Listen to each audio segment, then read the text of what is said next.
is Fantasy Football Picks and Bets on the Mayo Media Network, presented by Prize Picks. Hit the description, get on Prize Picks. They will match your first deposit through our link or code MMN up to $100. And if you want to get in on the best fantasy football season-long props right now per player, Prize Picks is the place you can go do that. You can check out all of the other shows. And remember to subscribe to Mayo Media Network and subscribe to the Fantasy Football Picks and Bets playlist. Also, if you want to get on a cash giveaway, do I have a deal for you? Hit the description. You will find the link to Fantasy Football Picks and Bets on Apple Podcasts. You leave a 5-star review up there.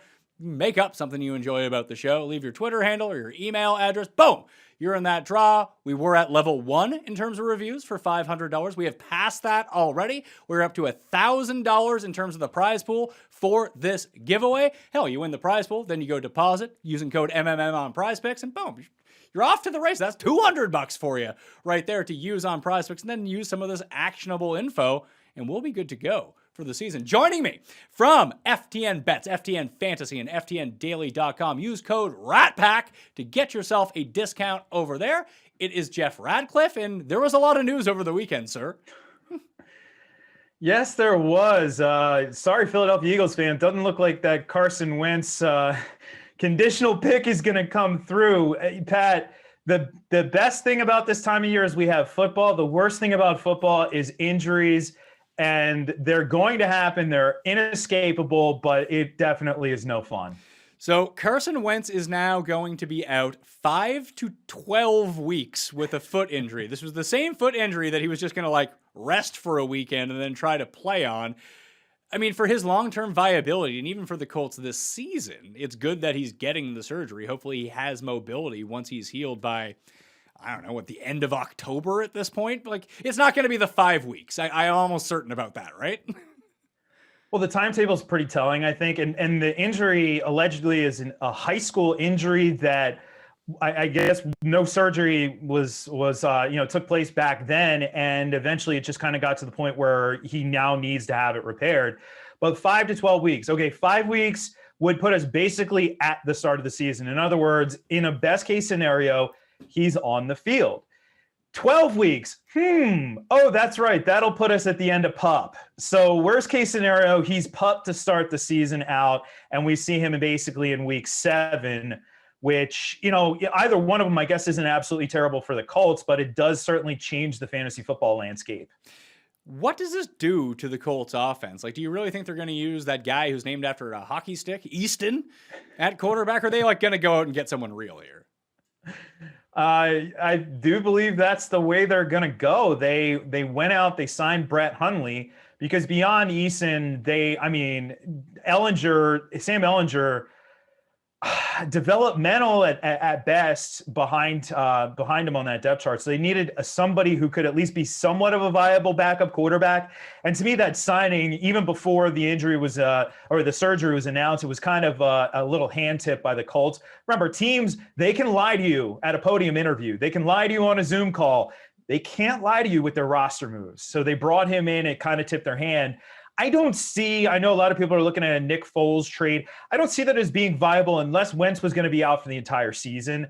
So I think they really do think they're going to get by with Eason for as long as it is necessary, which, believe it or not, I know the instant reaction is Jonathan Taylor's down the tubes.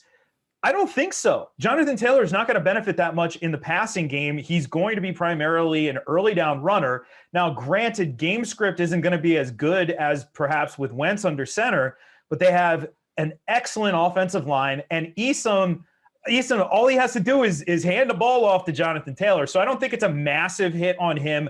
Still think he is a top 10 fantasy running back, which means he'll very likely be a first-round pick in snake drafts. However, if you do look at somebody like Michael Pittman, if you do look at somebody like Paris Campbell or even T.Y. Hilton, which I'm not in love with T.Y. Hilton at this point in his career, but a lot of people were looking to Michael Pittman, well, you now have to seriously consider if Carson Wentz is out until week 7, Michael Pittman is a liability for 6 weeks potentially. I don't see much upside there with him. that becomes something we now have to factor in. And I'd be much less inclined to draft him. And I know people think, okay, it's a 17-week, now with the 18-game season, or 18-week season, 17-game season. It's a 17-week fantasy football season, but it isn't. It's a 14-week fantasy football season, and then you can maybe get into the playoffs.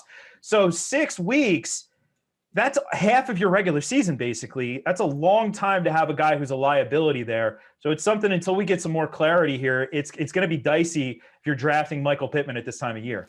So I've been playing around with my projections now on runthesims.com. Everyone out there can go to runthesims.com/Mayo and enter in their own projections, turn around the market shares, and see what you're doing without Wentz and how these receivers pop out. But if I go over to Prize Picks right now, there could be real value here, especially if you want to jump in knowing, even if Wentz misses the first 4 weeks, Pittman's over-under receiving yards on prizepicks.com. Once again, use that link in the description or code MMN on prizepicks.com to get that up to $100 match bonus. But 800.5 receiving yards for Michael Pittman? I know it's 17 games, but the more attractive one here might be 775.5 receiving yards for T.Y. Hilton. Don't those both feel like unders?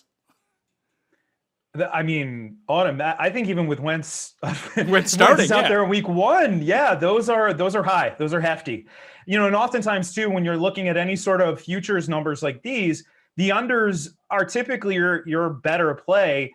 Just given not only the fact that, maybe in this case, this is assuming probably greater efficiency than either is capable of, but then beyond that, you have to factor in the very real chance that NFL players get hurt as well. So you add in all that. Hey, those are easy unders for me, both of them. Yeah, so if you did your $100 deposit, got your $100 deposit match, and you just went under on Pittman 805, under 775.5 on T.Y. Hilton on prizepicks.com, you put the $200 on it, you get the 100 plus the bonus 100, you win 400. I mean, that's not bad. I like it. I like free money. Yeah. And honestly, that's a great way of starting these things up. I get asked this all the time, Pat, when it came back in the day with other DFS platforms, or even when it comes to sports betting, any of these things, how do you get started? Well, take advantage of bonuses first and foremost, and then turn that bonus into your bankroll. And, don't be too hyper aggressive, but if you have an opportunity like this where you can pick your shots, I definitely don't hate that. And then from there on, you're playing with house money, and you essentially do the same thing. You can start to build up a solid bankroll, and more bankroll, Pat, more fun, right?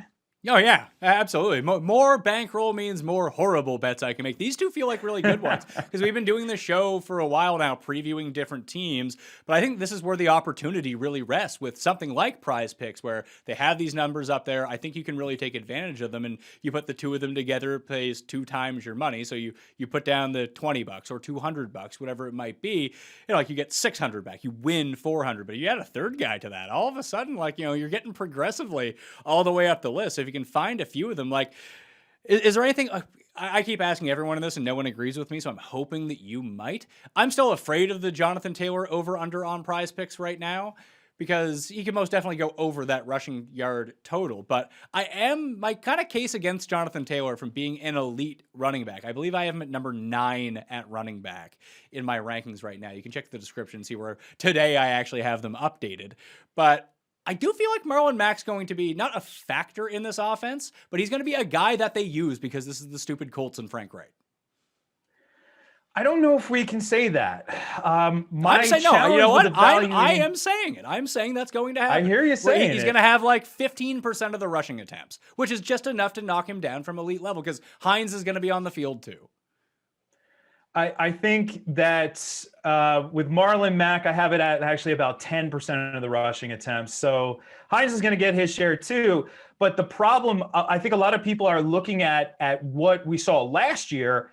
And what we saw last year and what we're going to see this year are two totally different things. Last year was an unprecedented season where we had rookies who had absolutely no offseason step in. And remember, Jonathan Taylor, until essentially down the stretch, he looked like a shadow of his former self. Like in the beginning of the season, we're saying this was the guy who rushed for 2,000 yards twice at the college level and almost 3 times. Didn't look like the same player. And then we saw down the stretch, oh, that's him. I think he's put in a position now where they want to really ride him. And I mean, what is the number on Jonathan Taylor? I guess before I get too far ahead of myself, if it's set too high, I'll still probably take an under. But what's the number on him? On prizepicks.com right now, Jonathan Taylor is 1,275.5 rushing yards. That seems really high. Yeah, that is actually pretty high. I will take it under on that, but I'm still believing in him. I'm actually slightly more bullish. I mean, you have him as a top 10 guy. I'm just slightly more bullish than you are, but that's hefty. Even with a great offensive line, even with the talent that he has, that's quite bullish. That's probably going to require him to get upwards of 300 carries. So, even I'm taking 10%, you're taking 15% off of his plate with Marlon Mack. Regardless, Marlon Mack is going to be used, and I think that's the point to be made. Nyheim Hines is obviously going to be used. The quarterbacks will eat up some of the shares. We'll have maybe the occasional wide receiver shares as jet sweeps and things like that. But for the most part, no, I think that number is a little bit too high. So I think that's about 100 yards too high, in fact. I would definitely be taking that under as well. And that's not even factoring in potential injury that could come. Yep. And being around Marlon Mack is not good for your health. He's already running into the back of offensive linemen and injuring Ryan Kelly. Yeah, not good. Not good. Marlon Mack is the oldest young guy ever. You would think he's like 30 years old at this point. He's not even remotely close, but I think he's there largely, though. They love to have that third guy. It was Jordan Wilkins, obviously, last year. They love to have that third guy. They do use that guy in the rotation, but still, they're going to lean on the top dog, which is Taylor. But as I said, that's a very, very high projection at close to 1,300 yards. I just don't see it on the ground. Yeah, I think it's just because people get enamored with betting overs and going over numbers on fantasy props. So the under, especially in the preseason, you're projecting out long term. You hit on it. Like, weird stuff happens. Like there's still the COVID stuff going on as well, where if certain teams aren't fully vaccinated, they might have to forfeit their games. Spoiler alert: they're not accruing any fantasy points or yardage in those games that they have to forfeit. This is very true. Or paychecks. And if they have to forfeit games, they also have to pay for the expenses of the other team. So I don't know if that'll happen this year. We were dangerously close to it last year, Pat, with unprecedented games in the middle of the week. And we're not quite out of the woods. I mean, we're still seeing players left and right being put on the COVID list. And it's very likely going to happen during the course of the season as well. So I just thought about this on the Pat Mayo Experience with Jake Seeley. We did the entire running back rankings breakdown. So I had McCaffrey, Cook, Henry, Elliott, and Kamara all on the same tier 1 running backs. And we kind of poked around like, are CMC and Cook on a tier by themselves? I was like, these are probably the first 5 picks that I'm taking, so they can all be on tier 1. It really doesn't matter to me. And then I had Ekeler. We got into a thing. So this is what I wanted to ask you. The next group of guys, I think they're all really close. I want to see if you can help me sort them a little bit. Ekeler, Barkley, Taylor, Harris, Chubb, Jones, and Mixon, I think, are kind of together on what is that next year. Does one really stand out above all to you? Because I don't know if I have the guts to rank Ekeler at number 6, although I really want to. The only challenge that I have with Ekeler is he's never had a full season, a full workload as a runner. He has, obviously, as a receiver. But my question, by the way, shout out to Austin Ekeler for saying, if you want fantasy points, draft me, or whatever he said. I'm paraphrasing. But I love that just because how many times have players had disparaging things to say about fantasy football? And he has a great thing to say. Like, he's embracing the community. So he went up in my level of coolness for sure. But I don't want to rank him at the top. I mean, Aaron Jones, perhaps there's still like a little bit of a hangover because Rodgers is going to play. Like, I know there are still going to be conspiracy theorists out there who are going to say like, well, what if he retires in week 5? Like, he ain't retiring. He's not retiring. He's going to play. So Aaron Jones, given the track record, maybe it's not a safe tier, but maybe the safest out of that group, because Saquon, we still don't know if he's going to be on the field in week 1. We just highlighted some of the challenges with Taylor. If that offense can't move the football, he's still going to get volume, but game scripts could hurt him. We also have some other, question marks. Najee Harris. I love Najee Harris. Offensive line is a question mark. He's also a rookie in the NFL. You mentioned Nick Chubb. Nick Chubb last year managed an RB1 season despite basically being non-existent in the passing game, and we know how valuable that can be. Mixon, can he stay healthy? He should have the role this year. I mean, we could play the fantasy question game all day long. Did you say Antonio Gibson? Did you throw him in there too? No, he's on a tier down from me. I'm still worried about his toe, that it's not fully recovered, and I worry about how that offense is going to run. I think that he's fine, but I think he's very firmly a running back too in my eyes.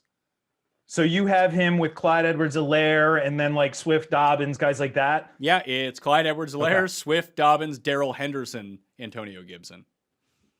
Oh, Henderson ahead of him. I like it. I like it. I'm not as bullish, but I like that. Yeah, Henderson, I think, is actually a really good value right now because I had Cam Akers at number 6 before he went down. Until they bring in someone else, and I'm drafting right now, and maybe I have to worry about the possibility of them bringing in someone else, that I just don't see why. Like, I don't think that Henderson's as good as Akers, hence why he's not ranked quite as highly. Plus, there's the periphery stuff that makes him not quite as safe. But if he can just be 80% of what I thought Akers was, he's going to be an awesome fantasy running back.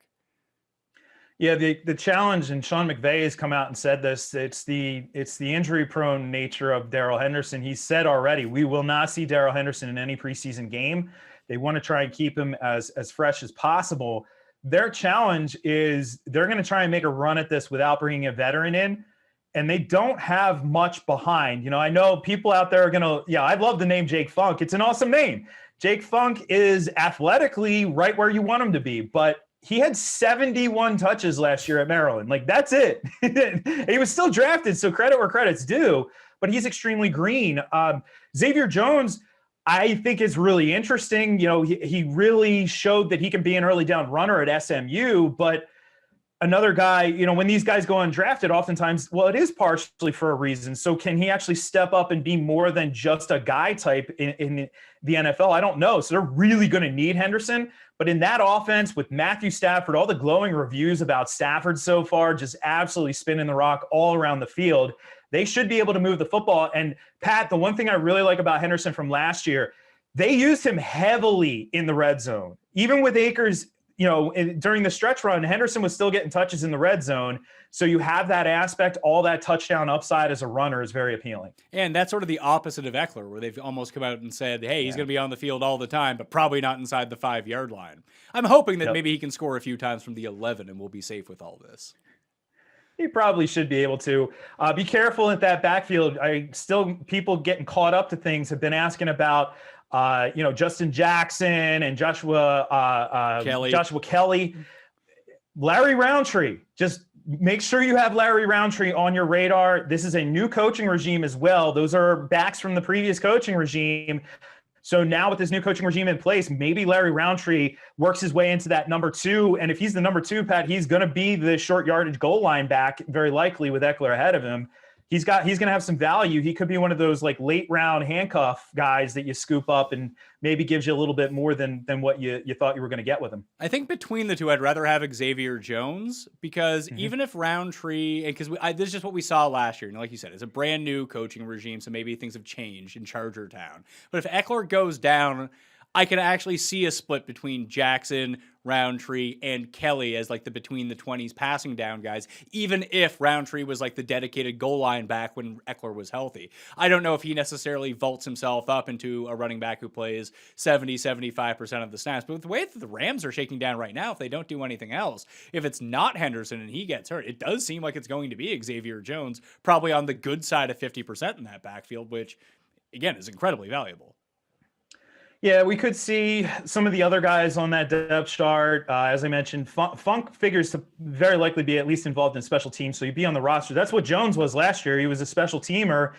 Raymond Kale, who is, he's a shorter back.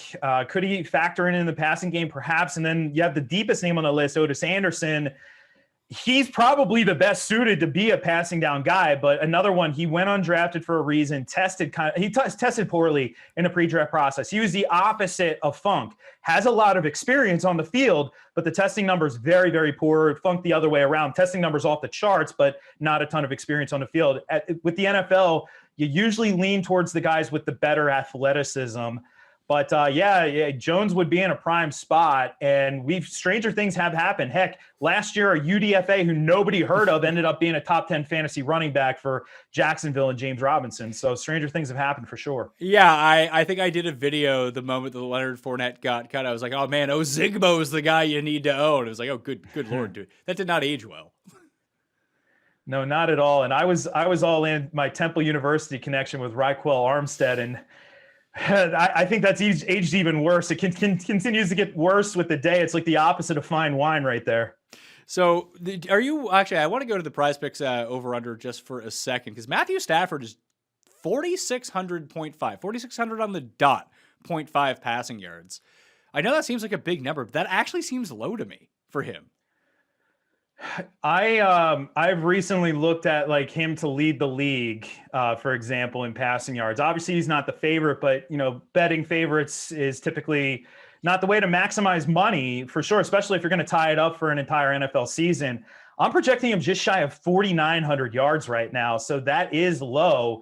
That's a nice cushion. Like maybe if it was a 16-game season, that would be about spot on. But with a 17-game season, I don't know. I like the over on that a lot. I think Stafford's going to really, really surprise people. I know everybody realizes he's an NFL starting caliber quarterback, but we have not seen him in that type of an offense. We've seen him in football purgatory for so long now. Yes, he had Calvin Johnson early in his career, but the offenses he's played in recently have just been ugly. And this offense now is not ugly. And McVay's going to be able to really open up the playbook as well, that he just couldn't do that with Jared Goff. So healthy over on that one. So sometimes the over is in play.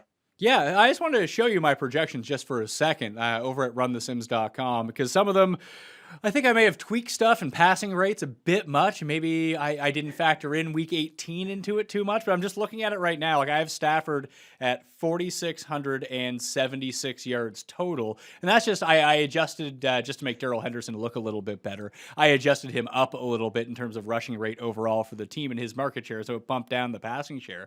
But for a lot of these quarterbacks, like I have pretty high rates, especially when you compare them to the Prize Pick over under fantasy props for the year. Like almost 5,500 for Mahomes, 5,100 for Brady. Zach Wilson, I somehow, oh no, this is a Cuss projection for Zach Wilson, by the way. I let Cuss put in his custom projections for the Jets. We did that last week. If people want to go check out that show, it's ridiculous. Don't pay attention to that. Matt Ryan, 4,900. Aaron Rodgers, 4,900. Sam Darnold, 4,900. Derek Carr, 4,800. Like, it feels like a lot of these quarterbacks are going to hit their over-under, because when you see the over-under on the passing yard fantasy props, like Dak, 4,800. Tom Brady, 4,750. Stafford, 4,600. Justin Herbert, 4,450.5. Matt Ryan, 4,450.5. Aaron Rodgers, 4,350. Like, a lot of those feel like overs for me if they can stay healthy. Yeah, Rodgers historically has not been a big yardage guy, but that's the low. Extra game is the big factor. That's on par. That number seems like it's set for a 16-game, not a 17-game season. I think Dak Prescott goes over 5,000 yards. I think we have two 5,000-yard passers at least this year, because Mahomes obviously is the other guy. But both of those guys projecting over 5,000 yards in my numbers. Pat, I'm always so conservative with my numbers, and for those guys to be up over that plateau is really saying something. And then I had Stafford not too far off. I agree with you. Brady, that number looks a little bit too low. There's a lot of value. So while we it's weird, we're hammering some unders on some receiving yards, but then at the same time hammering some overs on some passing yards. Yeah, I think a lot of that just has to do with position. I think this is now like kind of the perfect time that people have done a lot of their research. We're seeing injuries trickle through, and yeah, you might get caught with a bad line because your guy goes down 3 weeks from now. That's always the fear about tying up your money for an entire season. But I really think that these prizepicks.com code MMN to get that up to $100 deposit, by the way, put down double what you have on that, that these quarterback props are really where you want to be at. I want to show you this, though, what Cust had put in for the New York Jets. See if this meshes up with what you do a little bit. So just share the screen with Jeff here for a second, Paul. A 38% rushing rate for the Jets. I mean, that's not inconceivable. Zach Wilson starting the entire time. He's going to be completing, what is this? His interception rate, only 3%. The catch rate out there, I mean, that's for his receiving number. His pass market share, 98%. And you just see it. Like, Michael Carter is going to be great, I've been told. Josh Adams, not so much. Elijah Moore is basically rookie of the year, is what has been expressed to me in terms of a lot of these numbers. He even went over. I said, that's going to leave you with a 107% market share for the receivers. He's like, I don't care. Zach is that good, is what I was told. So he can manufacture all those extra catches without even throwing the football. I like the direction for the team. I'm going to say it that way. I think they have some pieces in place there are pieces that they need to put in place. Now, they have a great start. You have a quarterback who, in theory, should be a very nice fit for what Mike LaFleur wants to run there. Obviously, Saleh is going to do his thing on the defensive side of the ball. You drafted a value running back in Michael Carter who plays bigger than his size. He's along the same lines as an Austin Ekeler type, so he can run that role. In that, if it's the same style run game as Kyle Shanahan, we know how beneficial that can be for running backs. Elijah Moore, the one challenge, though, if we're going to be super bullish on him, is we're ignoring the fact that Jamison Crowder is still in that, on that depth chart. And Jamison Crowder plays slot, which is where Elijah Moore is going to play. So it may be a bit tricky for him to see a ton of balls early in the season. The cream ultimately rises in the NFL, and I have no doubt that he's going to be a fixture in that offense for years to come. But, it's wise often to temper expectations with younger wide receivers. You do get Justin Jeffersons, but then, you also have guys like Jerry Jeudy last year who – Jerry Jeudy was fine for a rookie season. He was fine. Sure, he dropped a few passes. It's going to happen, but he was fine. It wasn't a standout rookie year, but it wasn't absolutely terrible. We just have to temper those expectations. So I like what they're doing. I'm just not going to be quite there on Elijah Moore. I am drafting Michael Carter as my second running back if I'm punting that second running back spot all day long, because you can get him as like the 30th running back off the board. But that's acknowledging, too, that there's some volatility with that move. Yeah, I think Javonte Williams is going to be better than Michael Carter fantasy-wise this year, but he shouldn't be going 10 spots at running back ahead of Michael Carter. It's not that safe. Exactly. And Melvin Gordon's still going to touch the ball. Even if it's just September, we see this happen every year, Pat, where somebody will draft a rookie running back, the veteran will get a few too many touches early in the year, and then they lose their minds. And the reality is, we're playing for December. We're not playing, and this year, I guess January too, because the championship round will be in January this year for fantasy. We're playing for that time of year, so we just have to exercise patience in general in September and realize that transition may not fully crystallize until we get, into the heart of the NFL season in November. Quick hitters. Marquise Brown leaves Ravens practice with a hamstring injury. Lamar Jackson still is not back at practice because he's still positive for COVID-19. I don't like this for Hollywood Brown whatsoever. A hamstring injury this early, a soft tissue early in the season. You're an Eagles fan. You saw this with Alshon Jeffrey for years. Be like, oh yeah, he's looking good. Oh no, soft tissue injury. And then he's like out for 7 weeks. I only bring this up because I didn't have that much interest in him anyway, but I'm going to move Bateman up my rankings board. But I still see that the prize picks over under for receiving yards is 800.5 for Hollywood Brown. Like, he could miss time into the season if this lingers. Oh, he absolutely could. And even if he doesn't miss time, it's something that it doesn't really go away for much of the year for receivers. When you hear hammy this early, not a good sign. I already have Rashad Bateman leading this team in targets. Maybe it isn't, every single game in September, but eventually, yes. And he gives the team something they really don't have in the short and intermediate. Mark Andrews is going to get his as a tight end, obviously, in that part of the field, but nobody else is going to give him that. Plus the fact that while Bateman isn't necessarily like a big play dynamo, the dude ran 4.4 in the pre-draft process. He's got some wheels. That number is a bit hefty, especially if even if the injury doesn't linger, I still have him under. I have him at 767. But if the injury lingers, then that could be another one easy under on Marquise Brown. So under Hilton, under Marquise Brown, under Michael Pittman. Maybe we'll even stay away from Pittman. We'll put those two together and go the over on Stafford. Now we're cooking with gas here. We're up to I think it's 4 times or even 5x what your original put down is. So yeah, prize picks. I'll probably include this in my newsletter this week, this early season play. Devonta Smith. This is starting to look worse by the second for him. He's going to miss 2 to 3 weeks with an MCL injury. You're local. What's the buzz around Philly? Here we go again, I guess, is the buzz with this one. The Eagles were decimated by injury in the preseason last year, or in offseason at offensive line, and we know how that went for them.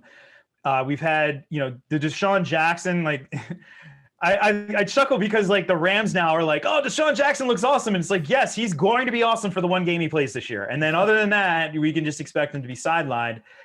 It's not good, but I'd rather have an injury like this happen now. And an MCL sprain is not a devastating injury. It's definitely an injury you need to take off.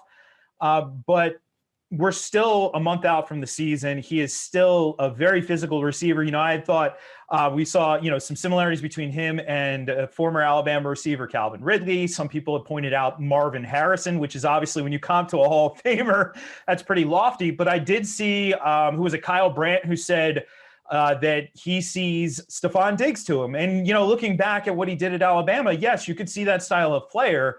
So it's the type of player who could be an instant factor for this team. Just got to stay healthy. Nice thing, though, is now that's going to depress his draft stock, hopefully, here in August. And you maybe can get away with taking him in the late rounds as opposed to we were going to have to take him in the middle rounds. It's funny because Meanie and I did the DraftKings Week 1 reaction show, which is up right now on Mayo Media Network on the PME feed if you're looking for the audio for it. And we were like, man, this Hurts-Smith stack against Atlanta on the opening week is like, this is pretty spicy. Like, this is pretty cheap. It feels like it has a ton of upside. Who do you think the number 2 is on this team, receiver-wise? Is it actually like Goddard, or is it going to be, is it going to be Reagor? Like, it has to be, right? Well, Reagor has his own things going on, and this is awful. He lost a childhood friend, was murdered, and just terrible, terrible, terrible story. He ended up not passing his conditioning test when he came back to the team for camp. The coaching staff is obviously very well aware of the circumstances, though, and again, just an awful, awful situation there for him to go through. But I'm giving him the benefit of the doubt this year. And I do think if you look at wide receivers, yes, he is positioned very well to be the number 2 on this roster. Beyond that, Goddard, I would say Goddard instantly if Zach Ertz wasn't on this team, but Zach Ertz is going to be out there on the field. We know they're going to run 12 personnel because Nick Sirianni coming from Indianapolis. How many times do we see 2 tight ends on the field? Jack Doyle, Mo Alley Cox. I mean, you had Trey Burton running around out there. All of those guys, they're going to use 12 personnel. So that's the one downfall to Goddard. Goddard is, at this point in his career, the superior player, but Ertz is going to get targets. So there is a little bit of cannibalization there, unfortunately, with that. So I do still think it's Reagor, but I don't think Rager's like a 120 target guy. I think he's still probably more like a 90 target guy. But then again, I think Goddard's going to be more like an 80 to 85 target guy. I need you to put on your Karnak hat and interpret this for me. Giants head coach Joe Judge has said about Saquon Barkley's knee, he is making, quote, tangible progress towards returning to practice. They also just signed Alfred Morris today, too. What the hell does this mean? Well, Alfred Morris could very well be a camp body. They do know him, obviously, from him being in the division at points during the course of his career. It's not anything I'm worried about. And, honestly, all they have is Devontae Booker, really, beyond Saquon Barkley to fill a role for them. I think they're playing it close to the vest. Saquon Barkley was injured essentially, it'll be a year in week 2. So I don't think there's any risk of him landing on the pup or anything along those lines. But, also putting on the Karnak hat, I do think that he is going to miss a game or 2. And I do think we need to point out that Le'Veon Bell in 2017 missed 4 games, not due to injury, but due to suspension. And he was still the number 3 fantasy running back. Saquon Barkley is still immensely talented.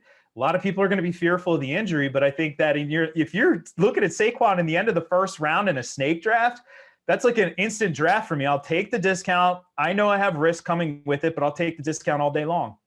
Last one.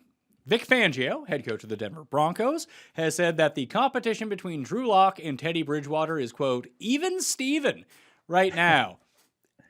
If they're being real about this, and this could have a huge impact on Cortland Sutton and Jerry Jeudy and Noah Fant, I think Denver can be pretty good this year if Teddy Bridgewater is their quarterback. I mean, yes, Teddy Bridgewater does some of the things that you wish Drew Lock did, You but mean not be terrible? Like be okay? yeah, I mean, but he also just doesn't have the physical tools of Drew Lock. The one challenge, and we heard this even during the offseason program, was Drew Lock doesn't throw with anticipation. Well, show me a quarterback who doesn't throw with anticipation in the NFL, a starting quarterback. He's not going to be a starting quarterback for much longer. You have to throw with anticipation. Your windows are incredibly small. Your receivers are not going to look open, even if they're open, and you have to throw with that anticipation. He has the arm. The arm strength has never been an issue with him. The athleticism's never been an issue. But if you don't have that, then it's going to be a big time problem. Teddy can do those things. He just can't throw the ball downfield. Teddy Two Gloves just doesn't have that element. So yes, Denver can be a decent team. And obviously defensively, I mean, with what they did in the secondary in particular, they attacked free agency and got Patrick Surtain. I mean, really phenomenal work there on their part. And they're going to be a handful on the defensive side of the ball yet again. But offensively, there's not a lot of juice, unfortunately. I want high average depth of target throws to Cortland Sutton and to Jerry Jeudy for that matter. And I just don't think Teddy Bridgewater is going to be able to do it. That being said, DJ Moore somehow top 10 in yards last year. I have no idea how that happened, but at least he did sustain that. It's just going to have to be a lot more short area throws and then yards after catch from the receivers, which both those guys can do. I was thinking almost opposite of the fantasy side of this. This fantasy football picks and bets. I was looking at DraftKings Sportsbook. 8.5 is the win total for the Denver Broncos right now. I think they could win more than that with non-turnover Teddy and a really good defense and a running game, even in a tougher division. I think they can be very competitive for that final wild card spot if he is the quarterback. If Drew Lock is the quarterback, that feels like a smash under right now. Yeah, I agree with that. Yeah, it feels like the line, if he was a quarterback, it should be 7.5. And even then, it's tempting to take an under. It's just challenging when you have to face an ascending Chargers team that should really be better this year in theory with Anthony Lynn out of there. Here's the thing hold on. Here's the thing about the Chargers, though. Everyone's on the Chargers. Everyone thinks that they're going to be good, myself included, you, the whole world. When does that ever work out well for the Chargers? So, yeah, I mean, it's a fair point. Maybe they'll be better next year. They'll be the post-hype sleeper team. They'll be the Browns of last year. Remember the Browns? Everybody was in on the Freddie Kitchens Browns, which, man, we should have saw that coming. And then they were finally good last year with Stefanski. Perhaps, but, divisional, these teams they're built to face each other in their divisions. You win your division, you're in the playoffs, first and foremost in the NFL. The Raiders are a tricky team as well. We know they're marching to the beat of their own drum. That's what they do. They don't care what you think of who they draft in the first round or anything like that. But they do have some talent on that team. If the offensive line actually is good, which it does not look like it is on paper, if the secondary can take a step forward, they're going to be a tough team to beat as well. So it's a good line. It's a good line. I do think maybe you just barely get there. You get 9 wins with Teddy under center. I don't know if I'm as bullish as you, but I do think he gives them, if you look at it from a team standpoint, a better chance to win. I do agree with you. Jeff Ratcliffe. You can follow him on Twitter at Jeff Ratcliffe. Check him out every single weekday on Sirius XM Fantasy. What time, Jeffrey? 10 to noon Eastern. 10 to noon Eastern. I'm no longer on Eastern time, so everything throws me off in terms of time zones now. It's horrible. Let everyone know what you got going on over at FTN Fantasy, FTN Daily, and FTNBets.com, where they can use promo code RAT. Now I forgot what it was. Rat Pack. 1T. 1T Rat Pack. You told me it only has the 1T, and then I was like, wait, what are we doing here? Rat Pack 1T for a huge discount off everything. And a lot of you could just tell them about the cornerback wide receiver matchups, because that's my favorite part of it. Yeah, it's new and improved this year too. We're going to have more data visualization with our wide receiver cornerback matchups tool, so that'll be unveiled here pretty shortly. We are working on some fun stuff for player props. I know the fantasy crowd loves the player props over at FTNBets.com. FTNDaily.com continues to get better and better as well. And if you do have fantasy football drafts right now, go check out the game plan. Volume 3 will be coming out soon, and we'll have updates. That's the key. We update this thing. Unlike the magazines on the newsstands, these get updated. You can download the latest information for any of the injury information that happens. Let's hope nobody gets hurt, but we know people get hurt in the NFL. So yeah, Promo code RATPACK. I am not the Frank Sinatra of that group. Maybe the Dean Martin. I don't know. I'll take Dean Martin, but not RadPack. And leave poor Jeff Ratcliffe alone on Twitter. That guy keeps sending me like, yeah, I think you mean this guy over here, not me. I'm Radcliffe like Harry Potter. Hey, it's like I've befriended the other Pat Mayo on Twitter. He's at Pat Mayo and just gets horrible things said to him. He's like, what did I do? Poor Pat Mayo, man. Poor Pat Mayo. Yeah, I don't think he's poor. He's like the head photographer for like the Green Bay Packers. I think he's doing fine. That's cool that he's actually associated with the NFL. I like that. Yeah, he's in TV and he's like associated with the NFL. There's another Pat Mayo out there too, who's a YouTube bounty hunter. So apparently I have like one of the more normal jobs of all the Pat Mayos in the world, depending on the sample size that I've seen so far. Anyway, smash the like button to the episode on the way out of here. Get in that Apple Podcast giveaway review. You can find that in the description, as you can find the hot link to runthesims.com. You go to runthesims.com/mayo. Right now, you get $50 off, and you just saw the customizable projections that you can manipulate any way that you want. Full optimizer, full game-by-game simulations coming on August 15th. So get in on that $50 off deal now before the price goes up. All right? And all the season-long stuff is going to be free all year if that's what you're interested in. So just go sign up for free, and you can go take a test run on the site and manipulate your projections any way that you want. Thank you all for watching. I'm Pat Mayo. I'll see you next time.